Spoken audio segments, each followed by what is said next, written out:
안녕하세요. 한자서당 훈장입니다. 고전 한자 속에 들어있는 흥미로운 인물 이야기를 소개해 드리겠습니다. 이번에 소개할 인물은 조선 건국 시리즈 제1부입니다.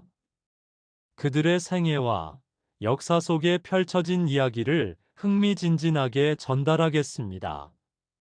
그들이 남긴 역사적 교훈과 의미를 새겨보시기 바랍니다. 바로 시작하겠습니다. 1258년 북방 길주 땅은 매서웠던 북풍이 옅은 훈풍으로 변해 땅 위를 쓰다듬었다. 얼어붙었던 길주 앞 긴 강줄기가 마침내 녹아내리며 흐느끼듯 낮은 소리를 냈다. 꽁꽁 언 계절의 틈바구니에서 새로운 생명의 기운이 움트기 시작했지만 이 땅에 살아가는 사람들의 마음속에는 여전히 혹한의 서리가 남아 있었다. 총관부 성문 밖, 나른한 햇살 아래 작게 열린 저작거리는 하루를 시작하는 이들로 북적였다.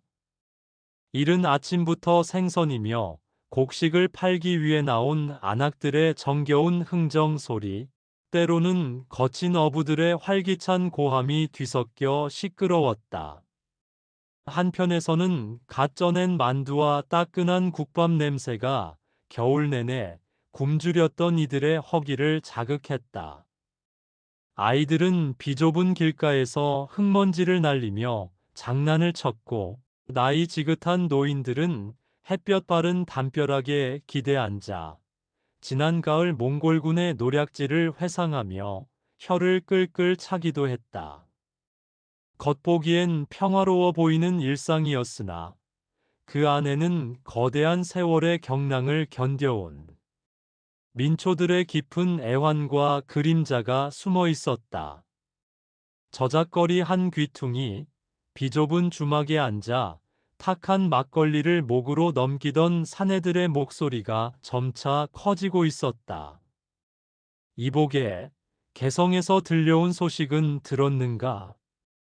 허름한 차림의 상인이 술잔을 내려놓으며 운을 떼자 주모가 고개를 저었다. 무슨 소식이라요, 나으리? 이 변방까지 들릴 만한 소식인들 있겠소. 상인은 혀를 차며 주변을 둘러본 후 목소리를 낮췄다. 최씨 정권이 무너졌다고 소문이 났네. 궁궐 안에서 피바람이 불었다는군. 그 말에 주막 안의 손님들은 일순간 침묵했다. 최씨 무신 정권이 60년간 고려를 좌지우지하며 백성들을 수탈하고 고통스럽게 만든 세월을 모르는 이가 없었기에 최씨 정권의 몰락은 한편으로 통쾌함을 안겨주는 소식이었다. 그러나 기쁨도 잠시 늙은 농부가 한숨을 내쉬었다. 그놈이 죽었다고 이 난세가 끝날 성시프냐? 최씨들이 죽을 힘을 다해 버텨냈던 몽골 놈들이 이 기회를 놓칠 리 만무하다. 이제는 대놓고 우리를 밟아댈 것이요. 다른 객도 고개를 끄덕였다. 말세로다, 말세. 어쩌면 이리도 끊임없이 피바람이 부는지. 내 조카는 작년에 몽골 놈들에게 끌려간 뒤로 소식도 끊겼네. 살았는지 죽었는지도 모르니 이 무슨 하늘의 벌인가. 백성들의 한탄은 술잔이 비워질수록 깊어졌다. 지난 30여 년간 이어졌던 몽골의 거듭된 침략으로 고려는 이미 만신창이가 되어 있었다. 끊임없는 약탈과 공출, 그리고 강제적인 부역에 시달린 민초들의 삶은 고단함 그 자체였다. 이들에게 최이의 죽음은 잠시의 시원함을 안겨주었을 뿐 근본적인 불안감을 해소해주지는 못했다. 몽골이라는 거대한 그림자는 여전히 고려의 하늘을 뒤덮고 있었다. 같은 시각, 이한사, 훗날 조선의 목조로 추존되는 그는 훈련을 마친 병사들을 엄격한 눈빛으로 살폈다. 그의 얼굴에는 거친 북풍을 견뎌낸 소나무처럼 굳건한 주름들이 새겨져 있었으나 그 깊은 눈빛만은 갓 피어나는 새싹처럼 날카로운 기백을 잃지 않았다. 그의 옆에는 이제 9살이 된 어린 아들, 이행리, 훗날 조선의 익조로 추존되는 인물이 아버지의 허리춤을 잡고 서 있었다. 아이의 호기심 어린 눈길이 병사들의 활기찬 움직임을 쫓았다. 몽골의 군세와 맞서 싸우기 위해 군사들을 훈련시키고 백성들을 보살피는 것은 이한사의 오랜 임무이자 숙명이었다. 그는 동북면을 대대로 지켜온 유서 깊은 호족의 수장으로서 수많은 백성들의 삶을 책임지는 이 지역의 큰 어른이었다. 그의 몸에 걸친 것은 고려의 전통적인 무복이었으나 실용성을 중시하는 그의 성품에 맞게 간소하고 활동적인 차림이었다. 간결하면서도 힘있는 몸짓, 한 번 내린 명령은 번개처럼 관철시키는 단호함. 그는 무인으로서 타고난 자질을 지닌 사내였다. 허나 때로는 그의 침묵이 가장 강렬한 언어가 되었다. 그날 저녁 훈련을 마친 이한사가 거처로 돌아오자 그의 아내 김씨 부인, 훗날 효공왕후로 추존되는 인물이 따뜻한 차를 내밀었다. 낭군님, 오늘 훈련은 별탈 없으셨습니까? 그녀의 목소리는 다정했지만 그 눈빛에는 남편을 향한 깊은 걱정이 서려 있었다. 이한사는 말없이 차를 한 모금 들이켰다. 그의 침묵은 김씨 부인에게 더 큰 불안을 안겼다. 그 순간 문 밖에서 다급한 발소리가 들려왔다. 최석이었다. 최석은 이한사와 오랜 세월 변방을 함께 지켜온 벗이자 그 어떤 허물도 없는 아우 같았다. 그 또한 이 지역의 유력 호족으로 이한사와 깊은 유대를 맺고 있었다. 그의 얼굴에는 불안과 당혹감이 역력했다. 형님, 긴이 아릅니다. 지금 막 개성에서 올라온 소식이라 하옵니다. 최석의 목소리는 떨렸다. 그는 숨을 몰아쉬며 이한사가 내미는 차를 단숨에 들이켰다. 그의 눈은 불꽃처럼 이글거렸다. 최씨 정권의 마지막 권력자 최이가 김준이라는 자에게 참살당했답니다. 역모를 꾸며 정권을 장악했다 하옵니다. 최석의 목소리에 김씨 부인은 숨을 들이켰다. 60년간 고려를 쥐락펴락하던 최씨 무신 정권이 제 스스로의 칼에 무너졌다는 소식은 충격적이었다. 이한사는 눈을 감고 길게 숨을 내쉬었다. 그 깊은 숨에는 역사의 거대한 수레바퀴가 또 한 번 방향을 트는 소리가 들리는 듯했다. 그리 되었군. 그는 묵직한 목소리로 중얼거렸다. 형님, 이러다 정말 고려가 끝장나는 것 아닙니까? 몽골 놈들이 이 기회를 놓칠 리 만무한데 이제 우리는 어찌해야 합니까? 최석의 목소리는 참담한 절망감으로 물들었다. 이한사는 최석의 어깨에 손을 올리며 말했다. 우리가 고려인인 것은 변함이 없다. 허나 저 거대한 물길을 우리 힘으로 막을 수는 없는 법이다. 지금은 그 흐름 속에서 우리의 배를 안전하게 지킬 길을 찾아야 한다. 이 땅에서 우리 가문과 백성들이 살아남을 길을 말이다. 그의 목소리는 차분했지만 그 안에는 흔들림 없는 강철 같은 의지가 담겨 있었다. 최석은 이한사의 깊은 뜻을 이해한 듯 고개를 숙였다. 이한사의 우리는 그의 가족과 부족, 그리고 그가 지키는 모든 고려 백성을 뜻했다. 이한사는 비록 몽골의 그림자 아래에서 살아가고 있었으나 그의 본분은 백성을 보살피는 목민관이자 가문을 일으켜 세워야 할 한 집안의 가장으로서의 무게를 지고 있었다. 그는 밤하늘의 별을 올려다봤다. 차가운 바람이 옷깃을 스쳤지만 그의 심장은 여전히 뜨거웠다. 명분만을 줬다 모두를 잃을 수는 없다. 나는 살아야 한다. 내가 지켜야 할 이들을 위해, 그리고 훗날을 위해. 그의 결심은 굳건했다. 이한사의 짐작은 얼마 지나지 않아 현실이 되었다. 최이의 난으로 최씨 정권이 무너지자 몽골은 기다렸다는 듯 고려에 더욱 거센 압력을 가했다. 몽골은 고려에 더 이상 무신 정권의 간섭 없이 자신들에게 직접 복종하라고 요구했다. 힘을 잃은 고려 왕실은 더 이상 저항할 힘이 없었다. 1258년 2월, 몽골은 고려의 군사적 승리 위에 정치적 지배를 확고히 하려 했다. 몽골의 사신이 고려 왕실에 강경한 요구를 전달했고, 얼마 지나지 않아 동북면 일대의 광활한 땅이 몽골에 직할지로 편입될 것임이 공표되었다.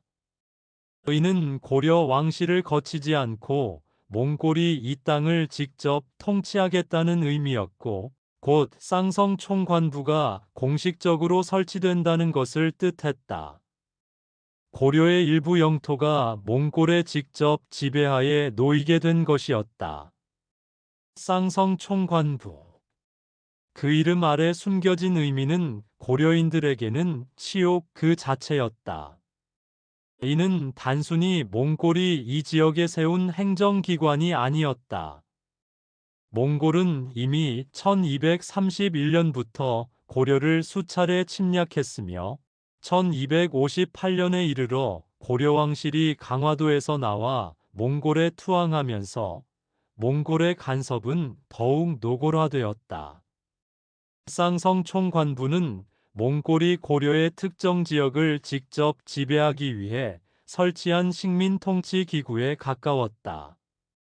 특히 이 동북면 지역은 전략적으로 중요한 요충지였기에 몽골은 이곳에 총관부를 세워 고려 왕실의 영향력을 완전히 배제하고 자신들의 방식으로 다스리려 했다.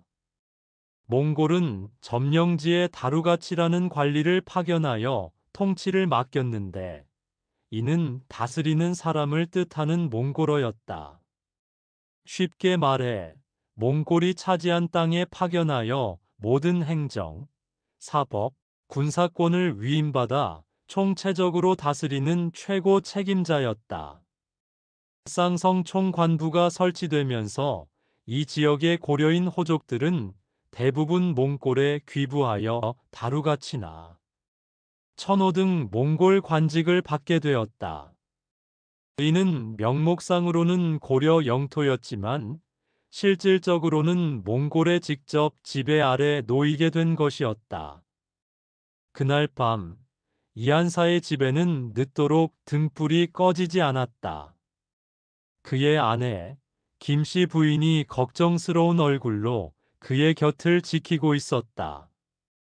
낭군님, 이것이 정말 우리 가문이 살 길일까요?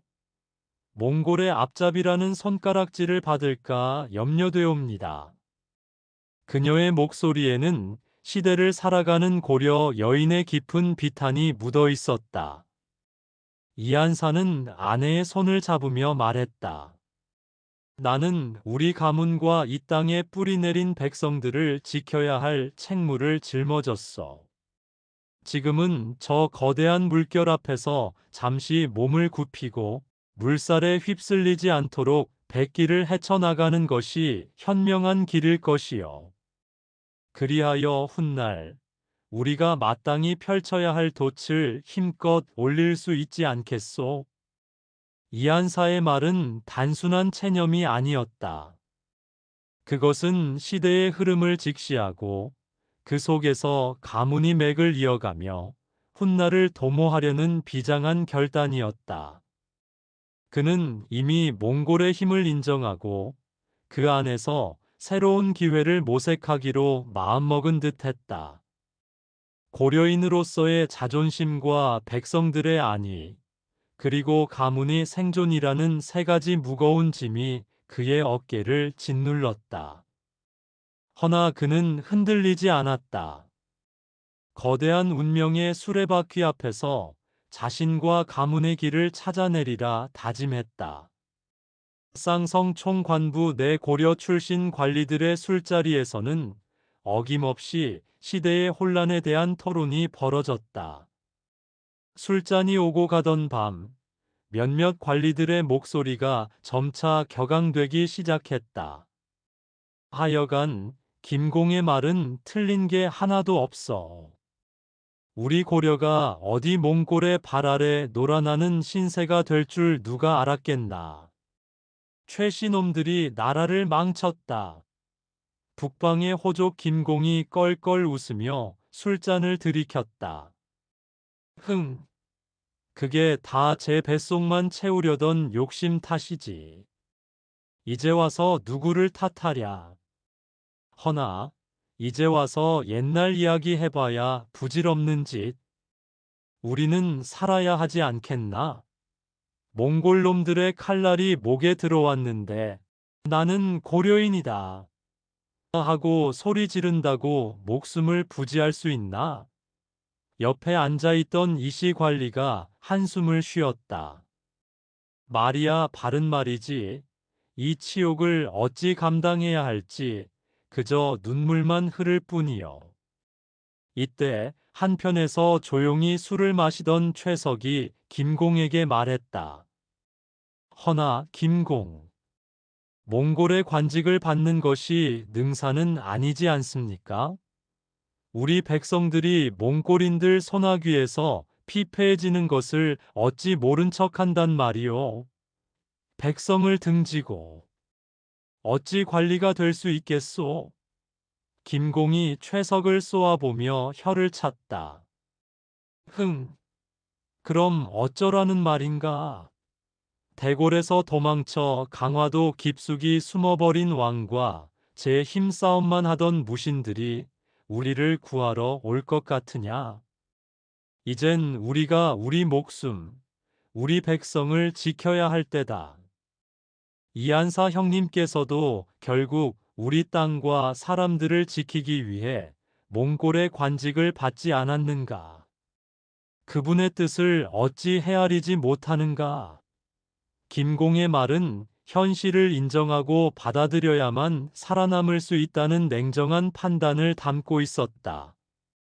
관리들 사이에는 이처럼 몽골에 대한 적개심과 동시에 현실을 인정하고 타협하려는 상반된 민심이 팽배했다.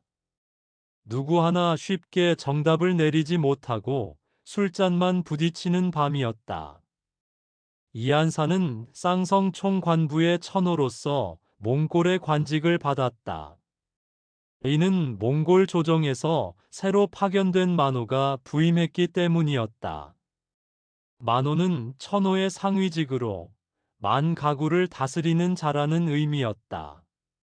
즉, 쌍성 총관부의 최고 책임자이자 다루가치였다. 그의 이름은 부라탄. 길게 늘어뜨린 수염과 날카로운 눈매는 영락없는 몽골의 무장이었으나 그의 판단은 냉철하고 실용적이었다. 몽골의 군제는 철저히 능력 위주로 돌아갔다. 혈통이나 배경보다는 전장에서의 공훈 혹은 행정 능력에 따라 높은 자리에 오를 기회가 열려 있었다. 이는 이한사처럼 뛰어난 능력을 가진 지방 호족들에게는 새로운 기회의 장이 될 수도 있었다. 이한사는 부라탄을 만나는 자리에서 이 땅의 지리적 특성과 풍토, 그리고 고려 백성들의 사정을 소상히 설명하며 자신의 충심과 역량을 드러냈다. 몽골 군제에 대한 이해와 그의 설명은 부라탄의 주의를 끌었다. 몽골의 병사 편제는 천호를 기본 단위로 하여 백호, 만호 등으로 확장되었는데 각 지휘관은 자신들의 예하 병력과 영역에 대한 절대적인 권한을 가졌다. 이안사는 이러한 몽골 군제의 속성을 누구보다 잘 이해하고 있었다. 부라타는 과묵하게 그의 말을 경청했고 이안사가 제시하는 보고와 대책에 논리적인 모순이 없음을 간파했다. 몽골은 이안사를 시험하기 위해 여러 임무를 내렸다. 어느 가을, 멀리 북쪽에서 여진족 약탈자들이 떼를 지어 쌍성 인근 마을로 쳐들어왔다. 약탈자들은 식량과 가축을 빼앗고 부녀자를 납치하는 등 행패가 극심했다.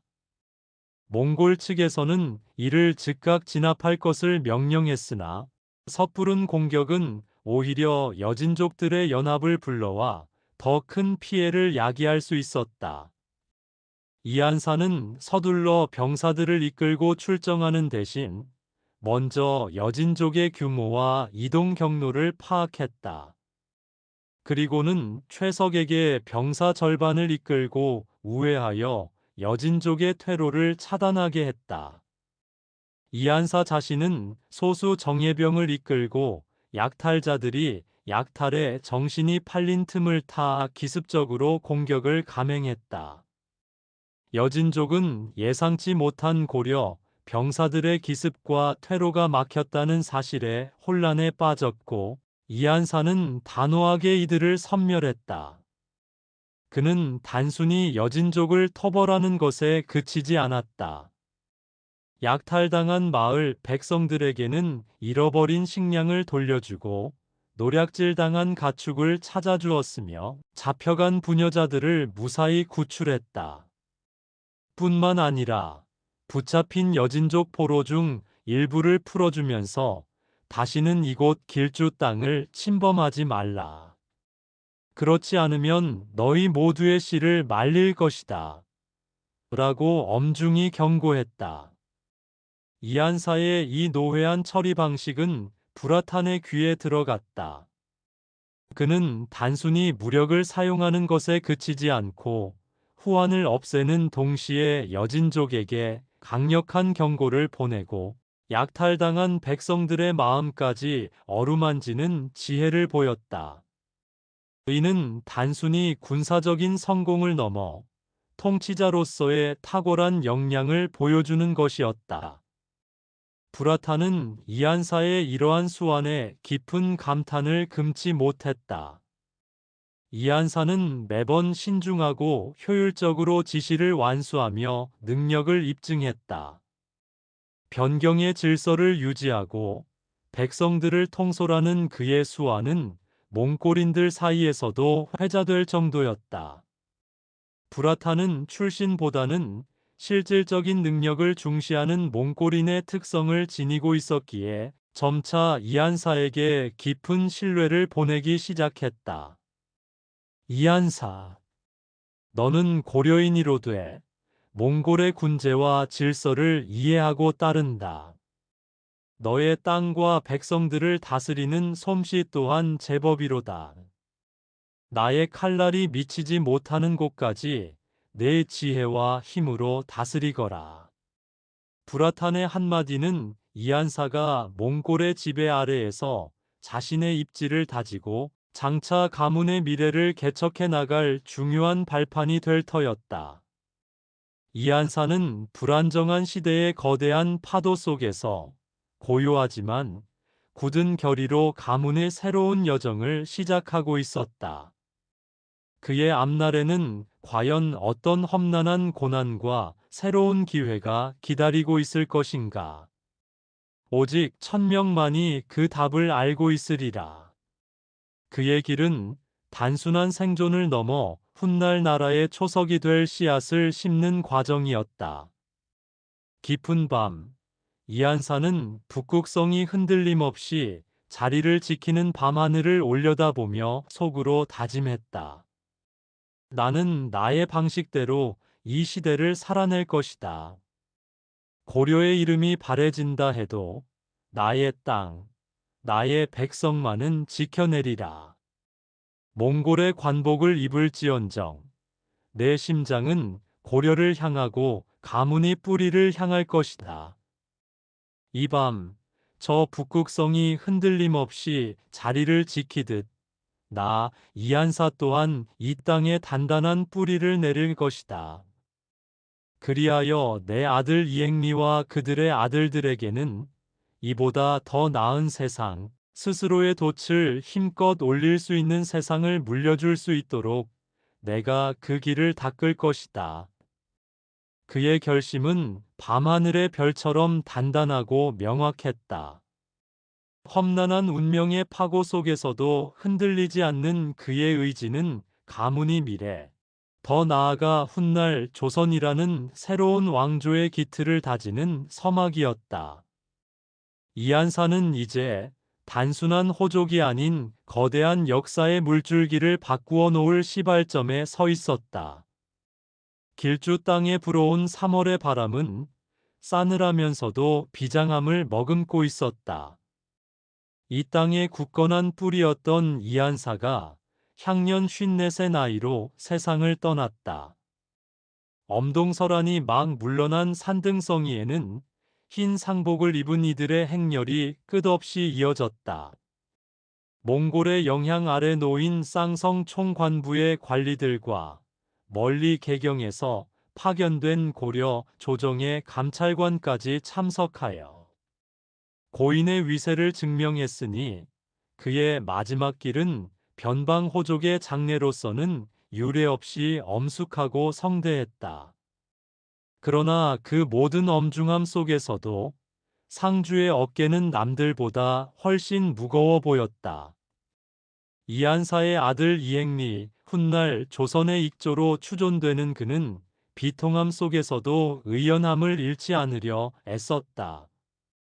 이제 중년이 되어 삶의 희로애락을 두루 겪은 강인한 사내였다.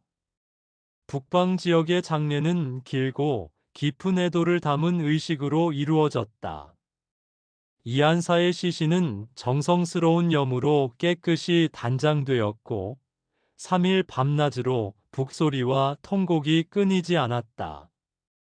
이 동북면의 사람들은 춥고 거친 환경만큼이나 강인하고 끈끈한 유대를 가지고 있었기에 한 지도자의 죽음은 온 마을과 부족 전체의 슬픔이 되었다.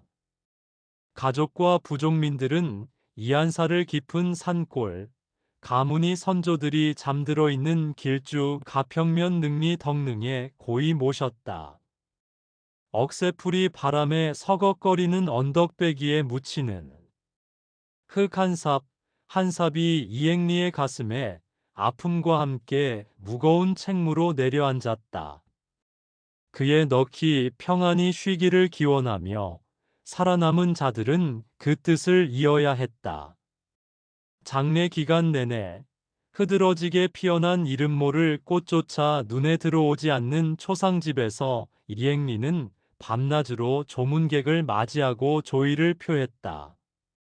가문의 모든 이들이 새로운 수장으로 추대될 이행리의 얼굴을 주시했다.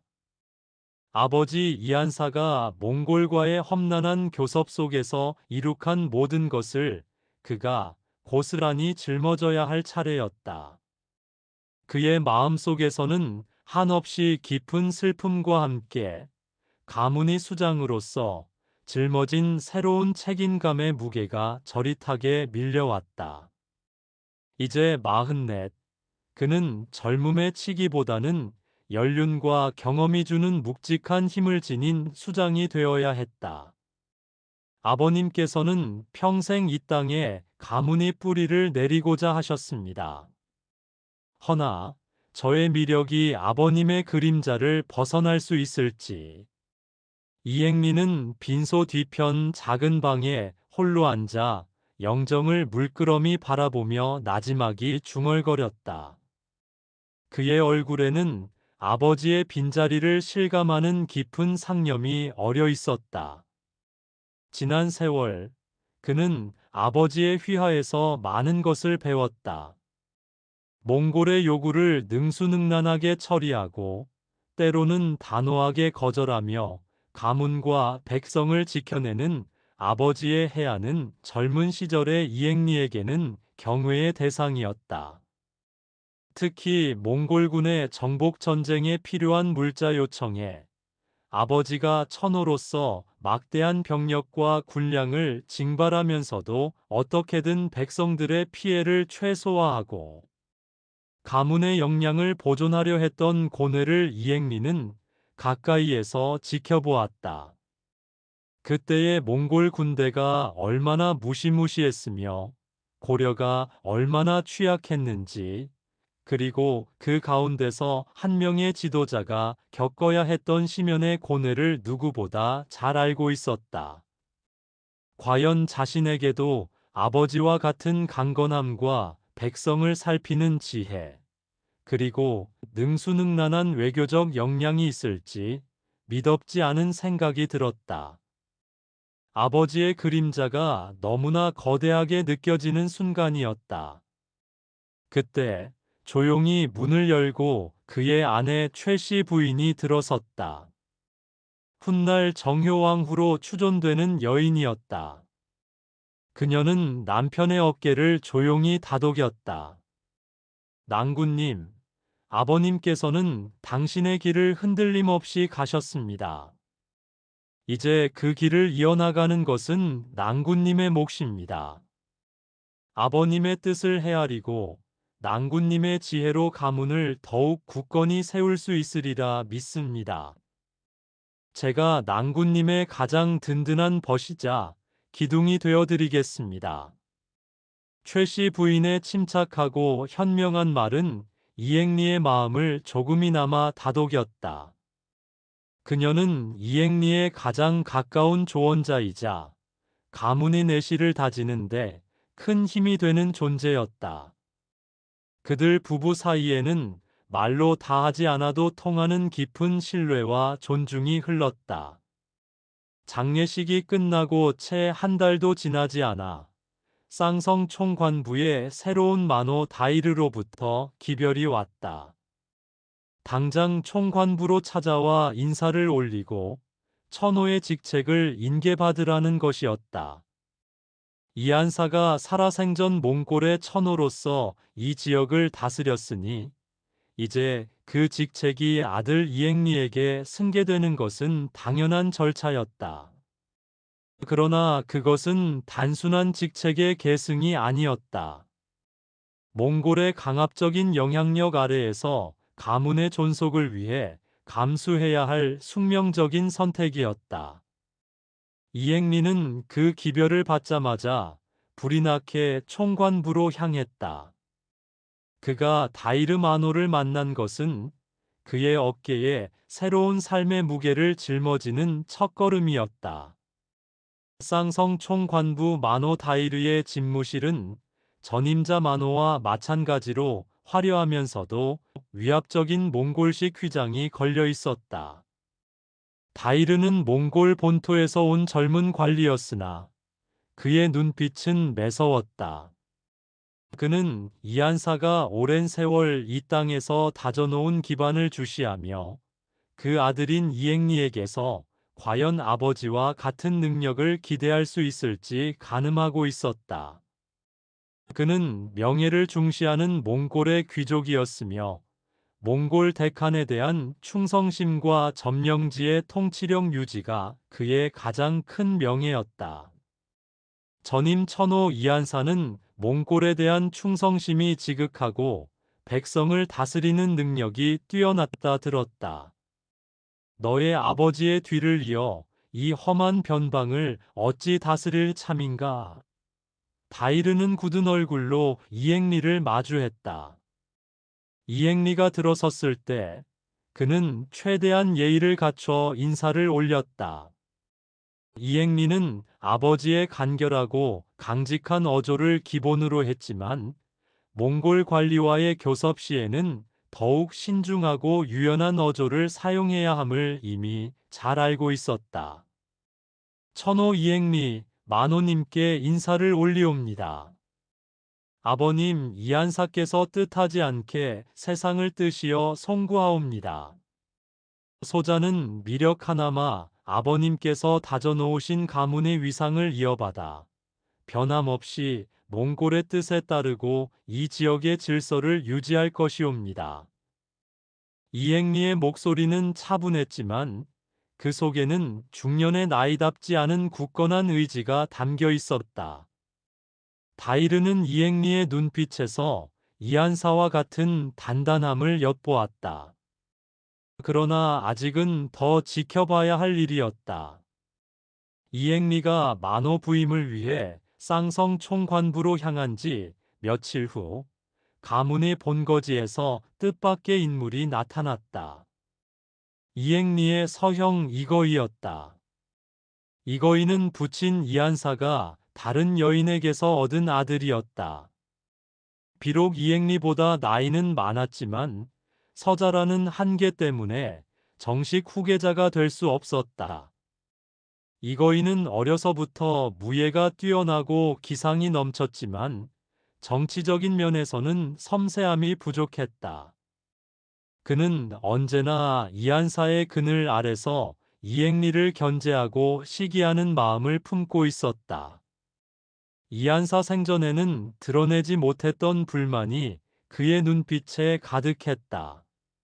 이행리가 만호 다이르에게 충성을 맹세하고 천호 직책을 계승했다는 소식을 듣자 이거이는 격분했다. 아니, 그대는 정령 가문의 자존심을 팔아먹으려는 작정인가?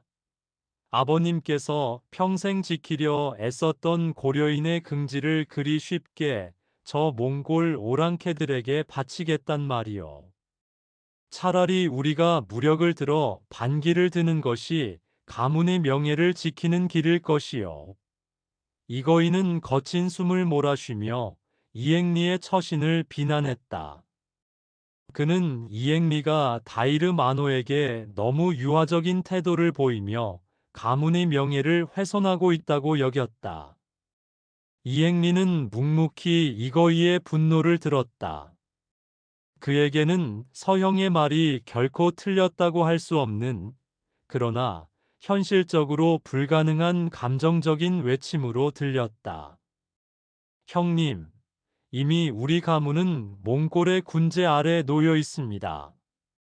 무턱대고 반기를 드는 것은 가문은 물론 이 땅의 모든 백성들을 파멸로 이끄는 길입니다. 우리는 살아남아야 합니다. 살아남아야 훗날을 기약할 수 있습니다. 이행리의 목소리에는 차분하지만 단호한 기계가 서려 있었다. 이 갈등은 비단 형제 간의 다툼이 아니었다. 몽골의 지배라는 냉혹한 현실 앞에서 고려인 호족들이 겪어야 했던 내적 갈등, 즉 명분과 실리 사이의 고뇌를 보여주는 단면이었다. 이거이는 쉽게 물러서지 않았다. 그게 고작 그대의 실리라는 것이요? 차라리 내가 나서서 저들 몽골 오랑캐들의 코를 납작하게 해주겠소. 어째서 아우님은 그리도 비겁하단 말이오. 그는 이행리의 지도력을 의심하며 군사적인 무모한 반항을 주장했다. 이행리는 서영의 도발을 침착하게 받아넘겼다.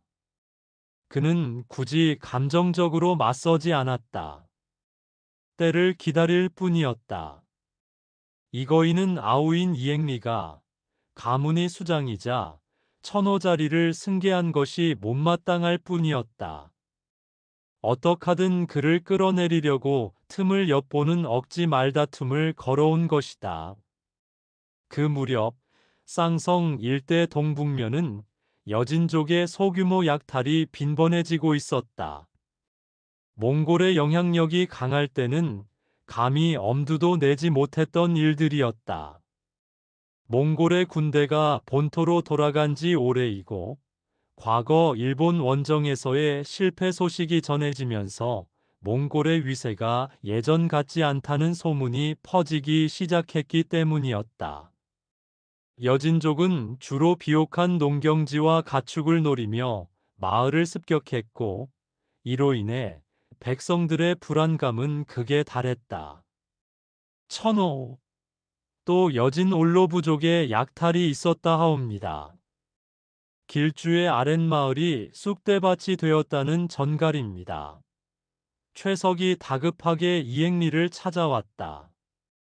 최석은 이한사와 오랜 세월 변방을 함께 지켜온 벗이자 이행리에 충직한 참모였다. 이제 60을 넘긴 최석의 얼굴에는 분노와 함께 지친 기색이 역력했다. 몽골의 다이르마노는 무얼 한단 말입니까? 자신들의 백성도 제대로 지키지 못하고 있으니. 최석은 울분을 토했다. 흥분하지 마십시오. 다이르마노가 모르는 바는 아닐 테니. 다만 그는 우리를 시험하는 것일게요. 이행리는 차분히 최석의 말을 잘라냈다. 이 변방의 일을 과연 이 고려인 천호가 얼마나 잘 처리하는지 보자는 몽골 만호의 무언의 압력이었다. 이행리는 아버지의 빈자리가 이리 크게 느껴질 수가 없었다. 아버지 이한사가 늘 보여줬던 냉철한 판단력과 뛰어난 외교력이 자신에게도 있을지 아버지의 그림자가 너무나 거대하게 느껴지는 순간이었다. 하지만 이내 결심했다. 이번 약탈은 원나라의 깊은 신뢰를 얻을 유일한 기회가 될지도 모른다고 말이다. 바로 그때였다.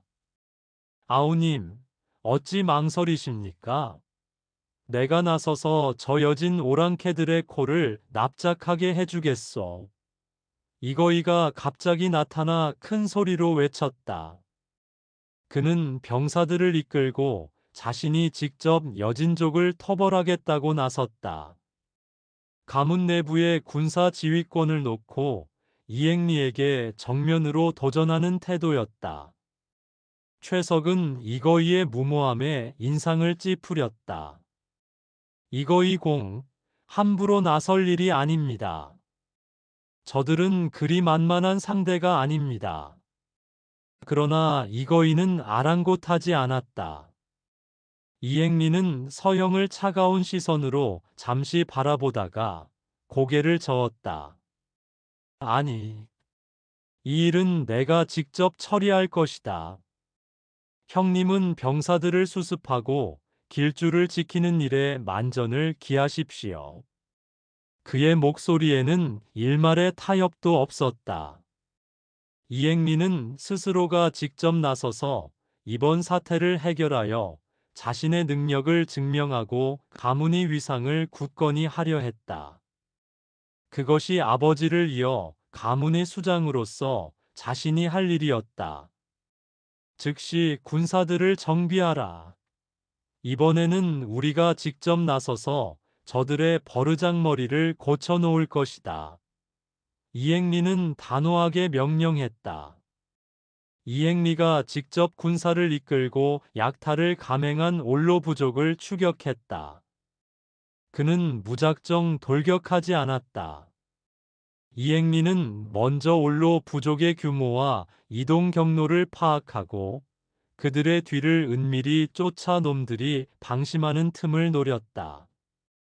험준한 산악 지형을 밤낮으로 이동하며 지친 여진족들이 노획한 물품들을 나누며 주둔하고 있을 때였다. 이행리는 기습적인 공격을 감행했다. 그는 직접 선두에 서서 말을 타고 달려나가며 적진을 휘저었다. 길주의 군사들이 왔노라. 이 더러운 도적대를 모조리 쓸어버릴 것이다. 그의 기마술과 궁술은 타의 추종을 불허했고 병사들 또한 이행리의 용맹에 고무되어 필사적으로 싸웠다. 전투는 이행리의 일방적인 승리로 끝났다. 여진족들은 그의 전략과 용맹함에 압도되어 혼비백산 달아났고 그들의 수장인 올로를 포함한 많은 이들이 포로로 잡혔다. 전투 후 이거인은 이앵리 앞에 나타나 승리를 축하하는 대신 그까진 여진 오랑캐 몇 놈 잡은 것이 뭐 그리 대단하다고 그리 유세를 떤단 말이여. 이렇게 비아냥거렸다. 내심 이거인은 이앵리의 공적에 배가 아픈 것이었다. 이앵리는 묵묵히 이거이의 말을 들었다. 그는 이미 자신의 실력으로 모든 것을 증명했다. 이앵리는 단순히 승리에 만족하지 않았다. 그는 노획한 물품을 모두 백성들에게 돌려주었다. 그리고 포로로 잡힌 여진족 수장 올로에게는 단호하면서도 명확한 경고를 전달했다. 다시는 이 땅, 길줄을 넘보지 마라. 그렇지 않으면 너희 부족 전체가 뿌리 뽑힐 것이다. 동시에 그는 올로에게 소량의 식량과 병장기를 돌려주며 겨울을 대비하도록 일러주었다. 이는 보복보다는 확실한 복종을 얻어내려는 이앵리의 실용적인 판단이었다. 그는 몽골의 간섭으로 인해 불완전한 국경지대를 스스로 안정화시키는 탁월한 통치자로서의 역량을 보여준 것이었다. 다이르마노는 이앵리의 이러한 활약에 깊은 감탄을 금치 못했다. 이앵리는 단순히 군사적인 성공을 넘어 냉혹한 현실 속에서도 백성들의 마음을 얻고 몽골의 위신까지 세워준 것이었다. 그 아비의 그 아들이로다. 마노는 속으로 생각했다. 그는 이앵리를 총관부로 불러 특별히 칭찬하고 동북면 일대의 질서 유지를 이앵리의 손에 맡기며 사실상의 군사적 재량권을 부여했다. 이로써 이앵리는 쌍성 총관부 내에서 실질적인 군사적 지배력을 행사하는 강력한 존재가 되었다. 그는 다이르 마노에게 정기적으로 보고를 올리고 충성심을 보이면서도 물밑으로는 가문이 군사력을 더욱 강화하고 주변 지역과의 연대를 모색하기 시작했다. 그는 아버지 이안사가 꿈꾸었던 가문이 뿌리내리기를 넘어 이 동북면 일대를 가문의 확고한 터전으로 만들어야겠다고 다짐했다. 이앵리의 목표는 단순히 몽골에 순응하는 것이 아니라 몽골의 체제 안에서 가문의 실력을 기르고 훗날 더 큰 기회를 잡기 위한 초석을 다지는 것이었다. 이 무렵 쌍성 총관부 내에서는 이앵리의 위상이 날로 높아지는 것을 견제하는 세력이 있었다. 고려 출신 관리들 중에는 이안사 가문의 성장을 경계하고 시기하는 이들이 많았다. 이들은 다이르 마노의 젊은 부관인 바타르에게 접근했다. 바타르는 다이르 마노의 최측근이었으나 몽골 강경파의 성향을 띠고 있어 고려인 호족들의 성장을 곱지 않은 시선으로 보고 있었다. 부관님, 이앵리 천호가 너무 많은 권한을 쥐고 있는 것은 아닙니까? 그가 고려인이라는 사실을 잊어서는 안 됩니다. 혹 고려 조정과 은밀히 연락을 주고받으며 독자적인 세력을 키우려 하는 것은 아닐는지요. 기존 고려인 관료 세력의 음모는 바타르의 의심을 부채질했다. 이앵리는 이러한 움직임을 눈치채고 있었다. 그는 단순한 군사적 능력뿐만 아니라 교묘한 정치적 술수로 자신을 반대하는 세력의 음모를 분쇄해야 했다.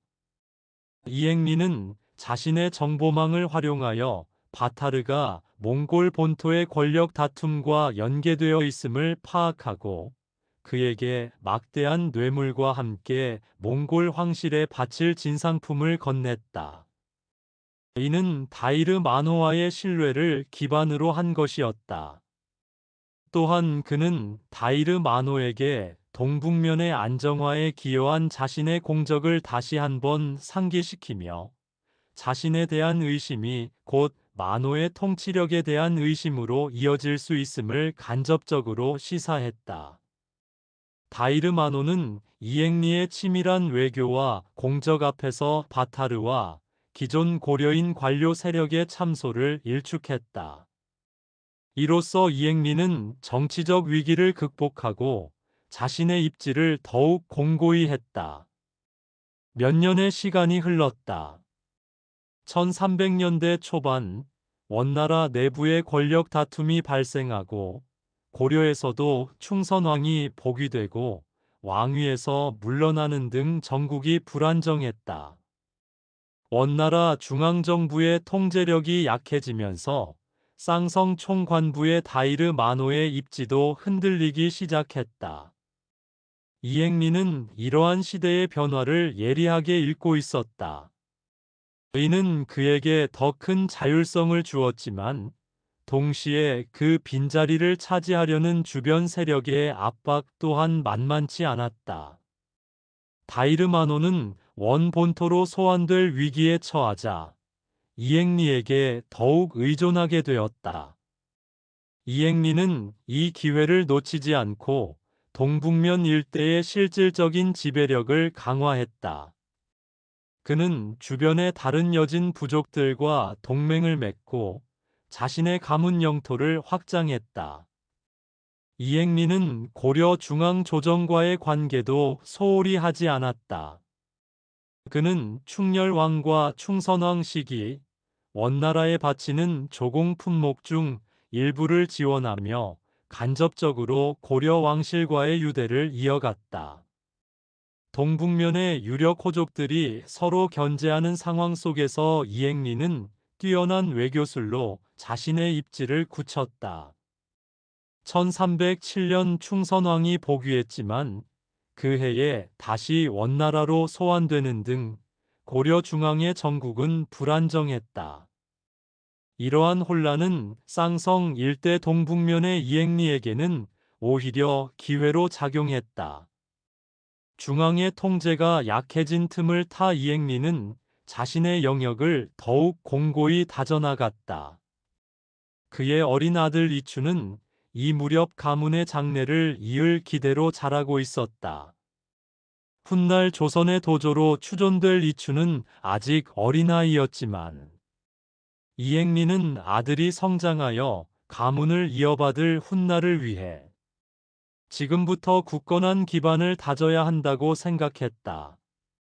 그는 백성들의 삶을 살피고 군사들을 훈련시키며 가문의 재정을 확충하는 데 모든 힘을 쏟았다.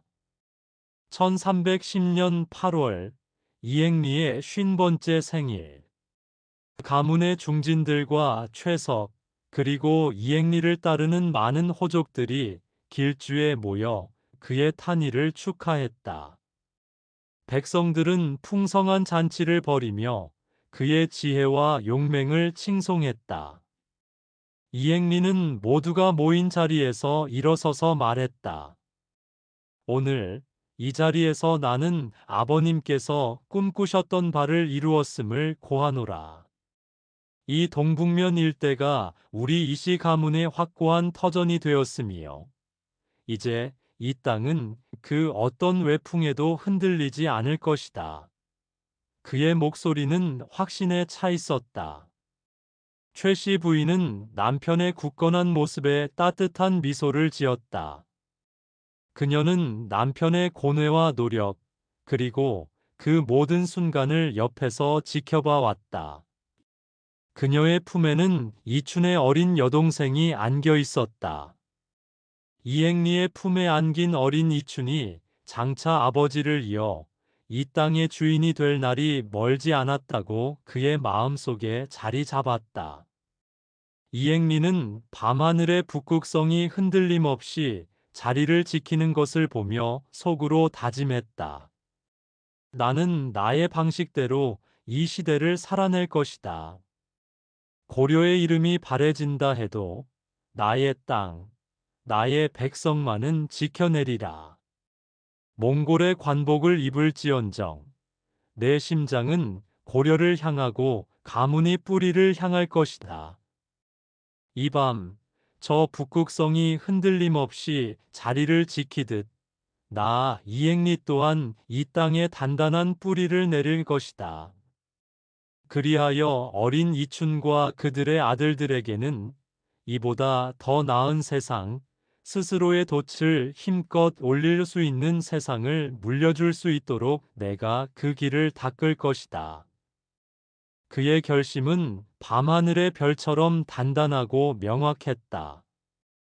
험난한 운명의 파고 속에서도 흔들리지 않는 그의 의지는 가문의 미래, 더 나아가 훗날 조선이라는 새로운 왕조의 기틀을 다지는 서막이었다.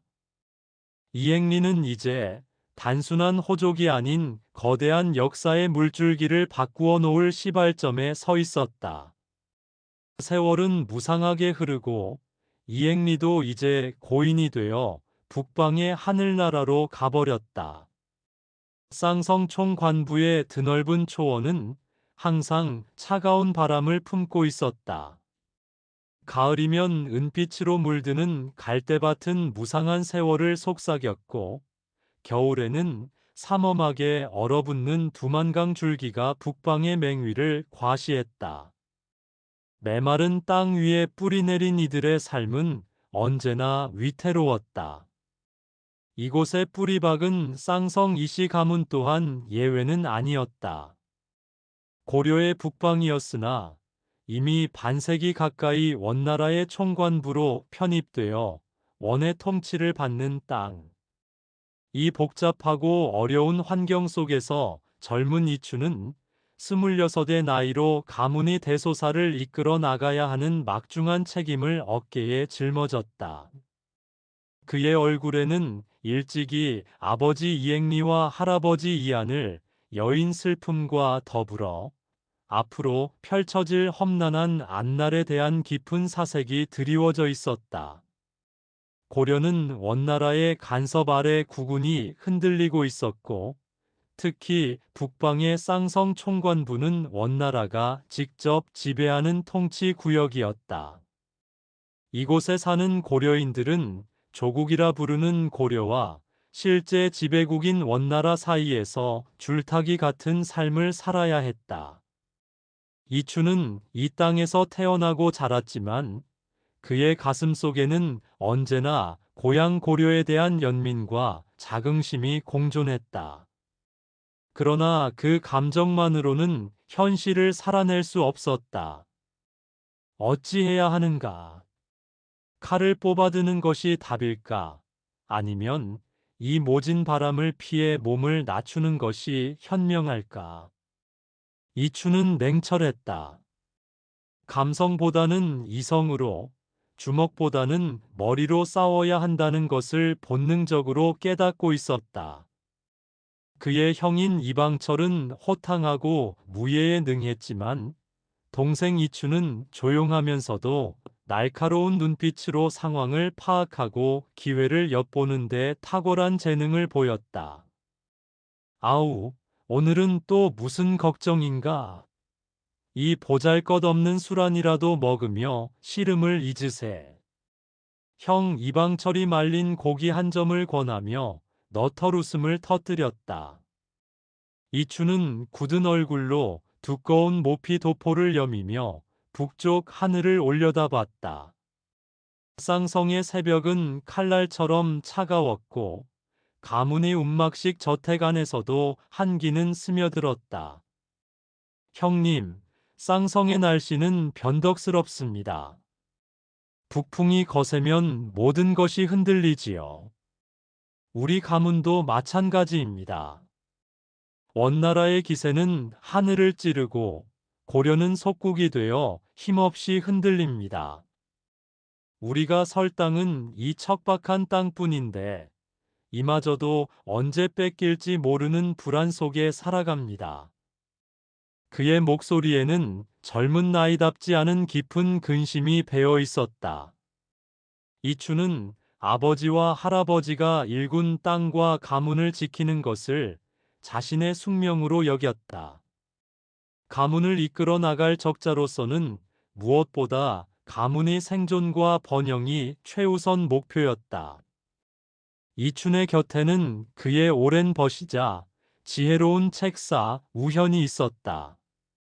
우현은 이씨 가문에서 대대로 문서와 계략을 담당해온 문사로 이춘의 복잡한 속내를 유일하게 헤아리는 인물이었다. 대감, 백성을 다스리는 도리는 강함만이 아닙니다.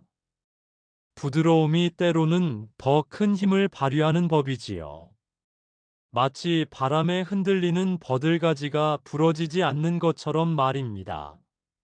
우현의 말은 이춘에게 언제나 깊은 울림을 주었다. 이춘은 조상 대대로 원나라로부터 천호와 같은 관직을 받으며 이 지역에서 상당한 세력을 구축했다.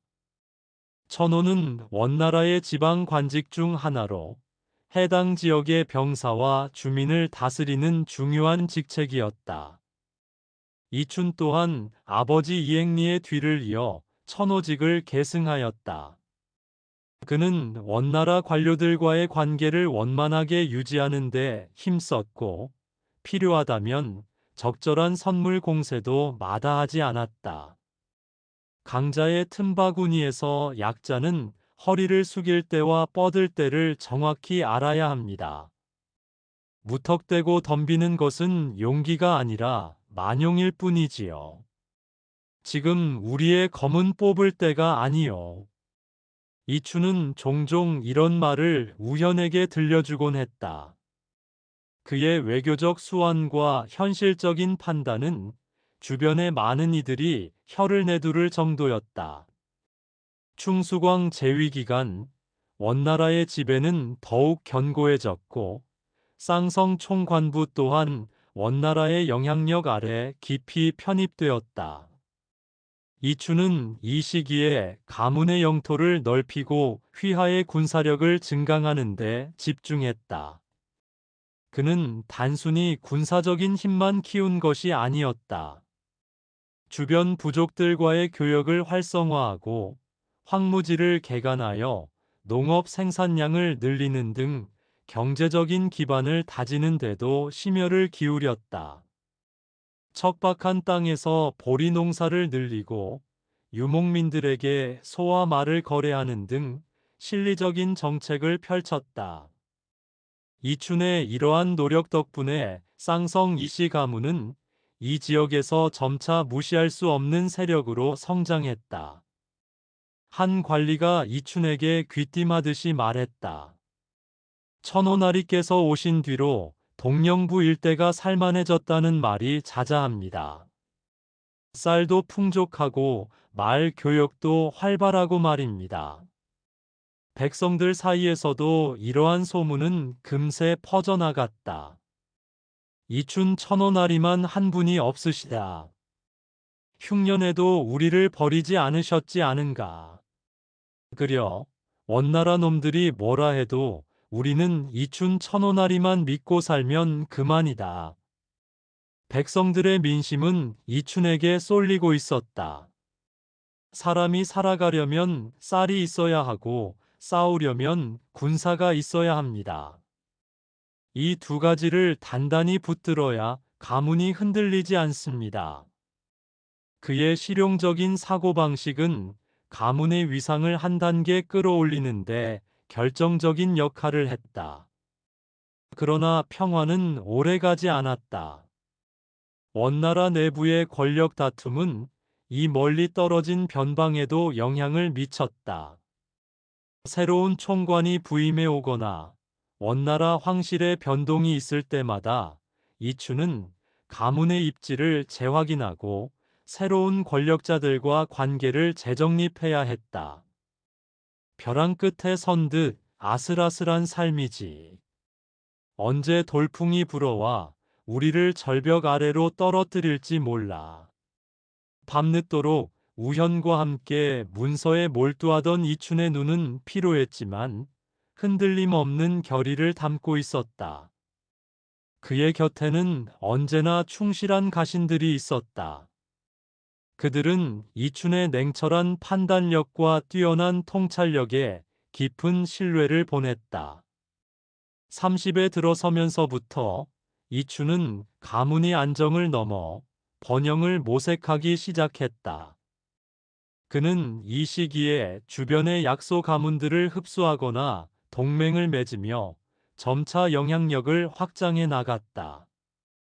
이때 그의 형 이방철의 역할이 중요했다. 이방철은 탁월한 무력을 바탕으로 외곽의 크고 작은 분쟁들을 해결하며 이춘의 든든한 방패 역할을 했다. 아우, 걱정 말게.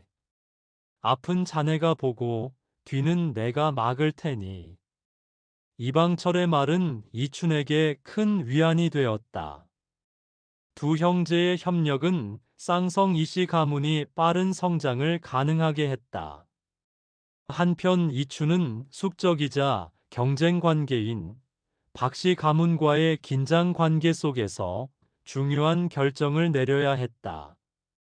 박씨 가문은 쌍성 총관부 내에서 이씨 가문과 어깨를 나란히 하는 또 다른 호족이었다. 박씨 가문은 대대로 원나라 황실과 혈연적 유대를 맺어온 세력이었다.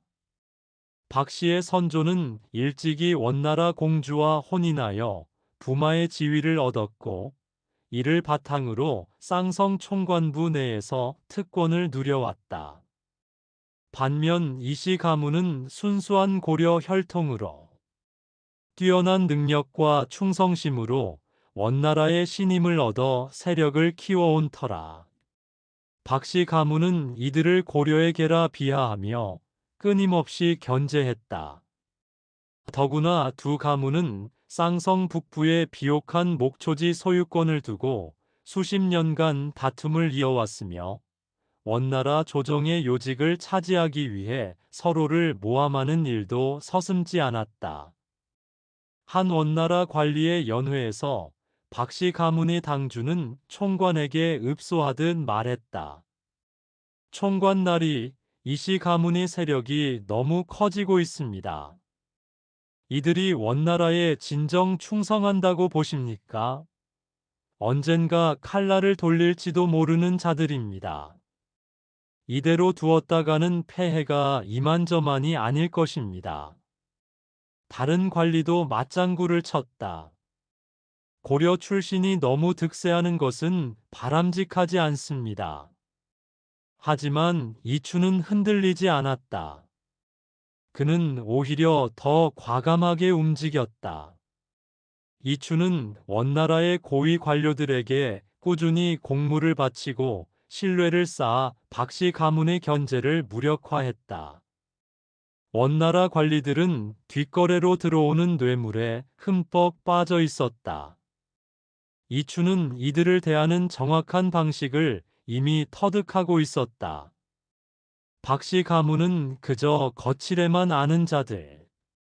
우리 이씨 가문이야말로 이 변방을 지탱하는 진정한 기둥이라는 것을 보여줘야 할 것이요. 이춘은 우현에게 속마음을 털어놓았다. 동시에 주변 지역의 민심을 얻는데도 게을리하지 않았다. 흉년이 들었을 때는 가문의 재산을 풀어 백성들에게 식량을 나누어 주었고, 병자가 발생했을 때는 약재를 제공했다. 백성의 마음을 얻는 것이야말로 가장 굳건한 성벽입니다. 이춘은 단순한 힘의 논리를 넘어선 통치자의 덕목을 보여주고자 했다. 이러한 그의 행보로 인해 쌍성 이씨 가문의 위상은 더욱 높아졌고, 많은 백성과 호족들이 이춘의 지지자가 되었다.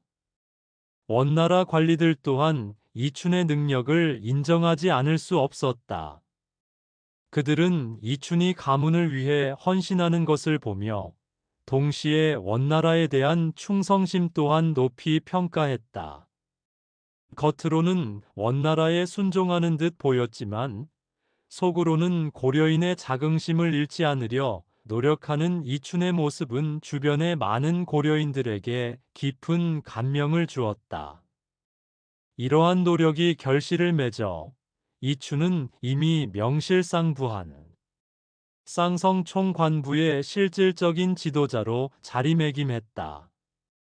그의 지도력 아래 쌍성 이씨 가문은 이 척박한 땅에서 굳건히 뿌리를 내리고 있었다.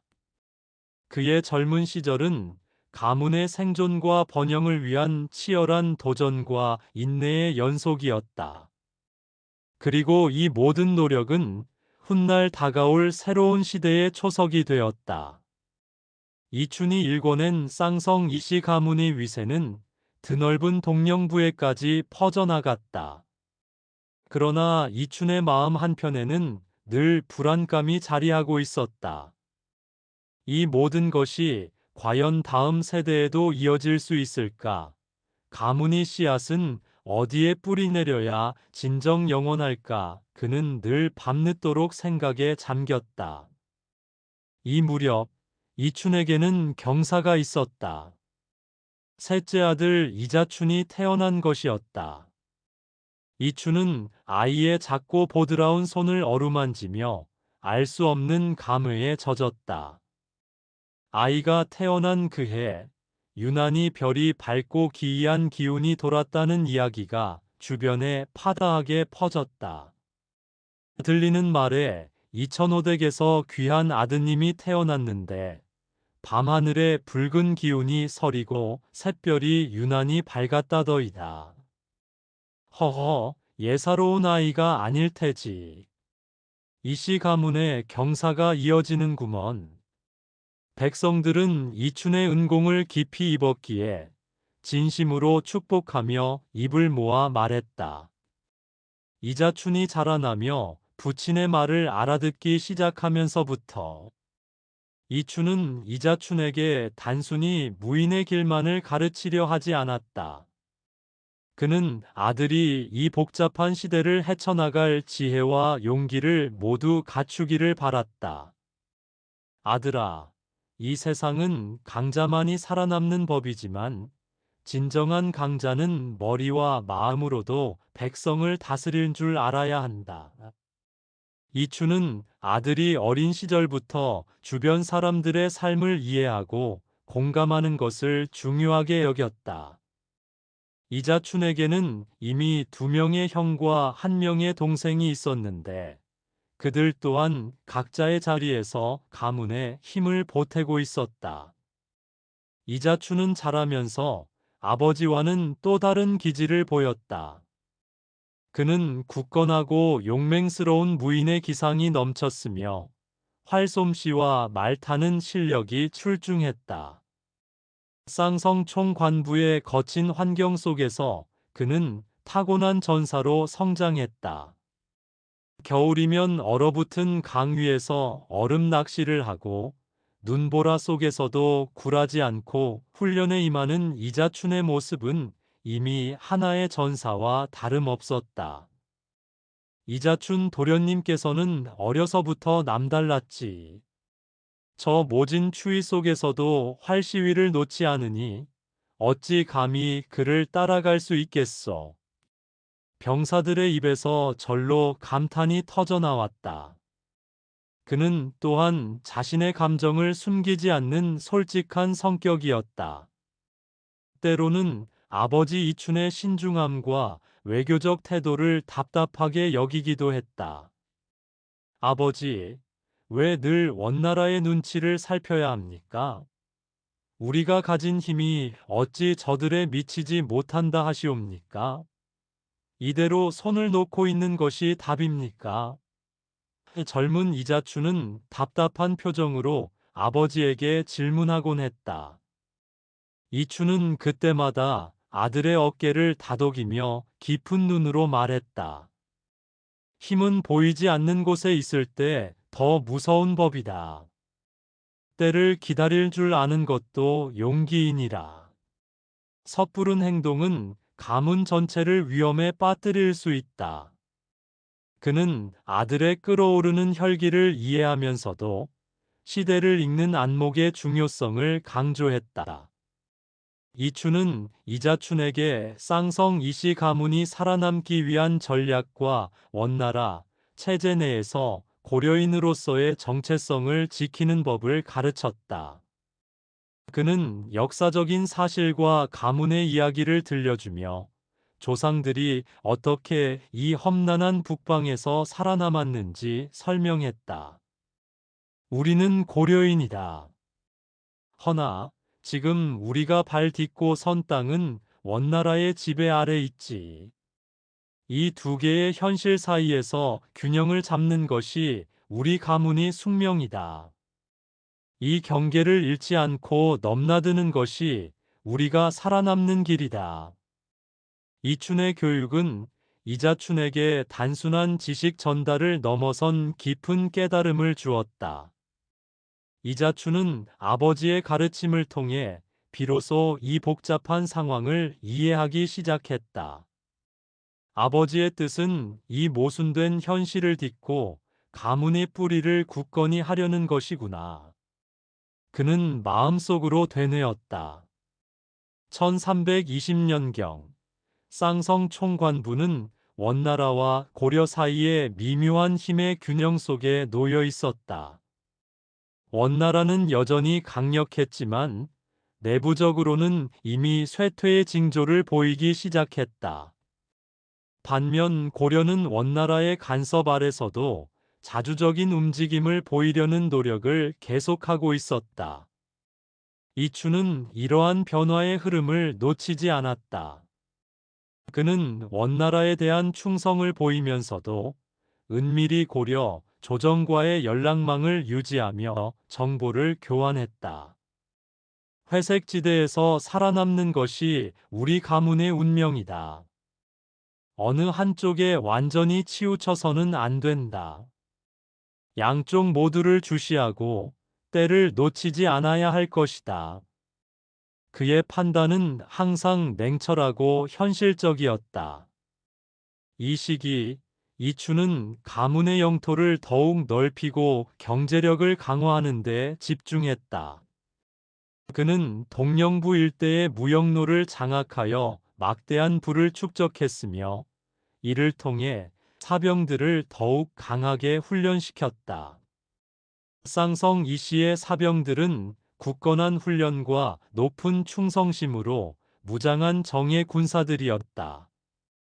그들은 추운 겨울에도 두꺼운 도포를 걸치고 훈련에 매진했으며 굶주림 속에서도 말린 고기 한 점에 감사하며 충성을 다했다. 이들은 이춘의 지시라면 어떤 위험도 감수할 준비가 되어 있었다.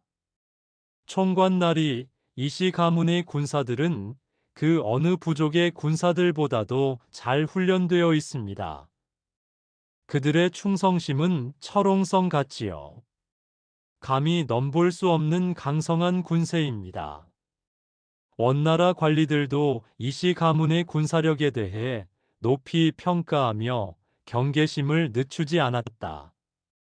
이춘은 이자춘에게 직접 병사들을 지휘하는 방법을 가르쳤다. 어린 이자춘은 아버지의 곁에서 전쟁의 기술과 지휘관의 덕목을 배웠다. 그는 아버지와 달리 선두에서 칼을 휘두르기를 주저하지 않았다. 돌격하라. 적들을 멸하고 북방을 호령하라.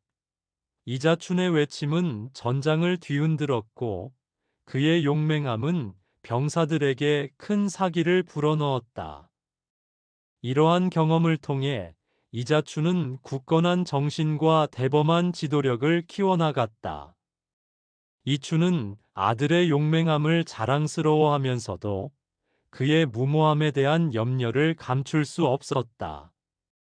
저 아이의 불같은 성정이 언젠가 큰 불꽃이 되기를 바라지만 동시에 그 불꽃에 자신을 태우지 않기를 바랄 뿐이다.